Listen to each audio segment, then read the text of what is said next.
Signore e signori, siete benvenuti nel volo Palermo-Bagheria. Vi auguriamo un felice e duraturo soggiorno nel nostro aeromobile.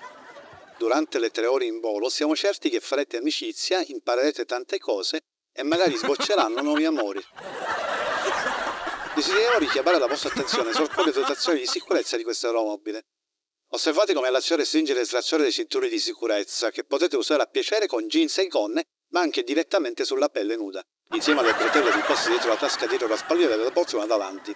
In caso di necessità a causa di orezzi maleodoranti o problemi intestinali di altri passeggeri, potete usare una maschera d'ossigeno tirandola energicamente verso di voi senza romperla. Portatela sul viso, coprendo naso e bocca e respirate normalmente, evitando così la puzza sgradevole diffusa nell'aria. Questo aereo dispone di 47 uscite d'emergenza, 25 poste nella parte anteriore della cabina, 30 finestrini alari e 23 porte nella parte posteriore. Localizzate quelle più vicine a voi: un sentiero luminoso colorato sul pavimento, una luce strobo, dei laser intermittenti, fumo sintetico e una palla di discoteca faciliteranno forse la loro individuazione. Il gilet salvagente elegante da serate di gala si trova nella tasca sotto la vostra poltrona.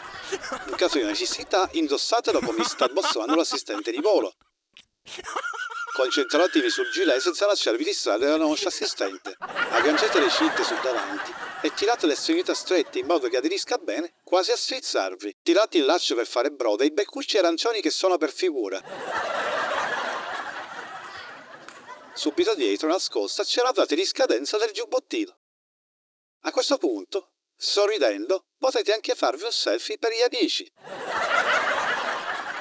Oppure potrete darvi un video ciondolando su giù le braccia a penzoloni come un brioso dandy sorridente che si sta al sollazzo. Vi abbiamo fornito, in caso fosse necessario, un piccolo piano illustrato con tutte le istruzioni per pilotare l'aeromobile. Ora l'assistente di volo passerà tra i passeggeri per vedere se tutti hanno tra le mani il rosario fornito dalla compagnia per poter pregare subito dopo il decollo e poco prima dell'atterraggio. Belgian Airlines si ringrazia per l'attenzione e vi augura un piacevole permanenza a bordo.